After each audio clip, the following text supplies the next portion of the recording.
Governor, you recently said that unvaccinated individuals have no impact on others, and Dr. Fauci has folks saying that if you're That's not what I said. No, that's not what I said. And not that I ever expect to be quoted properly. What I said was, if you're going to force vaccine mandates on people, just understand that what the data is showing us about the vaccine. The data is showing us you're much less likely to be hospitalized or die if you're vaccinated. That is true, and I think you see it in the statistics. However, the vaccinations have not created herd immunity. And so if the idea is that having herd immunity, you force everyone to do this and that will create herd immunity, that has not happened. It's still spreading. People who, I mean, obviously in Florida we're going down now, which is great, but that's not what the issue is it creating the herd immunity? Fauci also said if 50% were vaccinated, you would not see any surges anymore. Well, that isn't true. Look at, I mean, obviously the Sun Belt. Look at the Pacific Northwest. Look at Hawaii.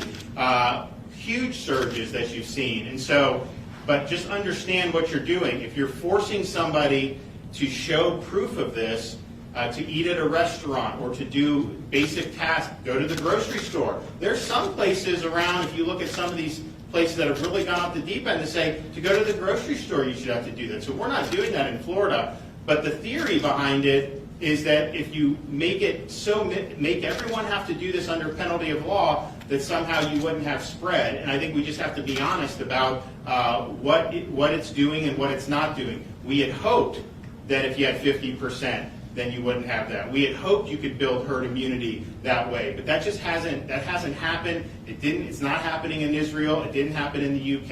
It's not happening in the United States. It doesn't mean that there's not positive impacts, but the positive impacts is mostly reducing the vaccinated individual's chance of being severely ill. Also, I would say, if you look at what we've done, we're leading the nation in pushing early treatment for people with COVID. And that's people that are not vaccinated, but it's also people that are vaccinated who are high risk, who we still see some of them ending up in the hospital. So we were able to do that. This has been available since December. We found that most of the people that were being admitted to hospitals, yes, most were not vaccinated, sure, but almost none of them got the monoclonal treatment, the antibody treatment, early on in their illness. And if they had done that, a lot of those people would not have done. So we've done stuff. We've done the one here in Polk County. It's seen 2,800 patients as administered treatments.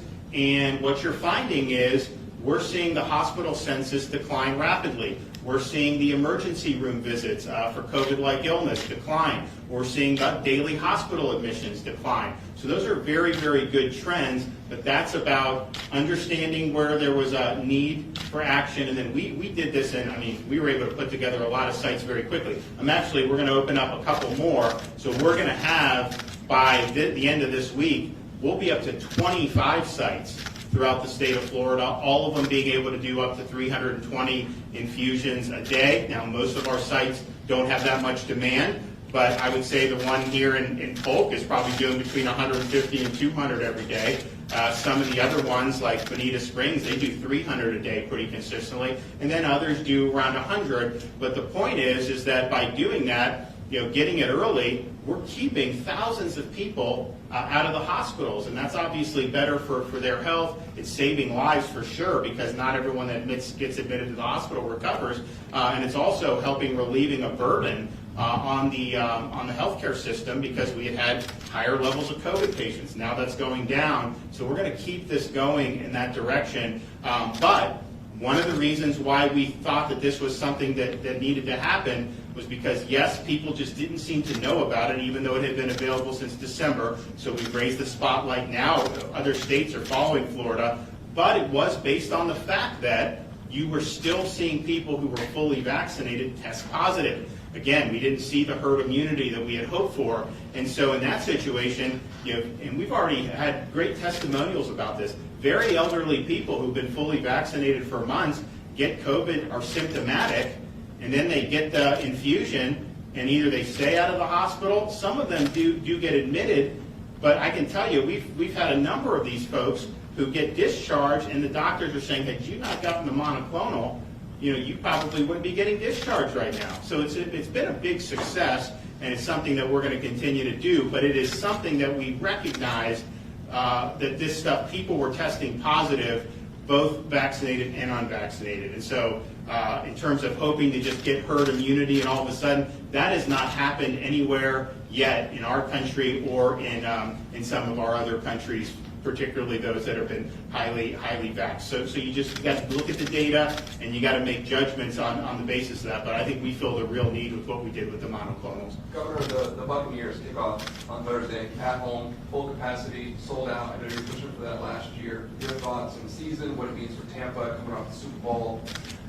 It's a great question. So last year we learned, if you want to win a Super Bowl, just go get yourself a goat.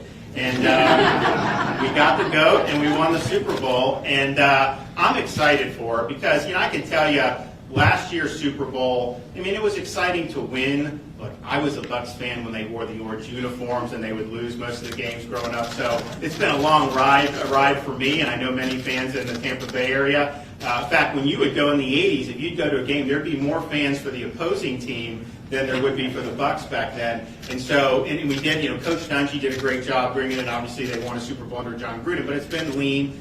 So Brady and other people, they have a great stuff. And so, could they do it? Could they win on their home field? They did. It was great. But I'll tell you, it would have been nice to have more people there than were in the stadium. And my view was, look, you say you can only have 25,000 people, but yet after the game, you got 100,000 people, swarming the streets. What honest difference does that make at that point? So I wanted to have that for the Super Bowl last year, but I'm glad they're going to be able to do it. And I can tell you, I would not bet against them this year. I think that they're going to be I think they're going to be tough to beat. And the thing about last year, because if they were limited in their training and everything with COVID protocols, all this other stuff, they didn't really even, like I know Brady did, he didn't even know a lot of these guys. It took a while, and then they finally clicked, and you could tell. And I predicted before the Super Bowl, like last year when we had the one in Miami, I said the Chiefs are going to beat the 49ers. I didn't even broker dissent. I said, trust me, it will happen. They did.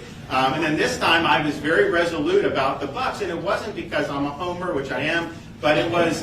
I honestly thought they were playing so much better than anybody else at the time that I thought that they would do. Now, I didn't think it would be such a big margin, but they played great defensively and deserved a lot of credit for doing that. So I think it's going to be exciting. And if you look at what's happened in the Tampa Bay area with the sports, this is really kind of a golden era to be living in Florida, but particularly to be living in the Tampa Bay area. When you look at what the Lightning have done, obviously the Bucs, and last year with the Rays making such a good run, that people should really appreciate it. But I think it's going to be great, and I think we're going to have a really good season. I also just want to say, I was able to see some of the Florida State game, and they played well, and my hat's off to them. It was a very tough loss. I know a lot of the fans were very excited to be there, and it was exciting for folks. But I just think it's good to have all this. Remember, last year we were fighting just to have a football season.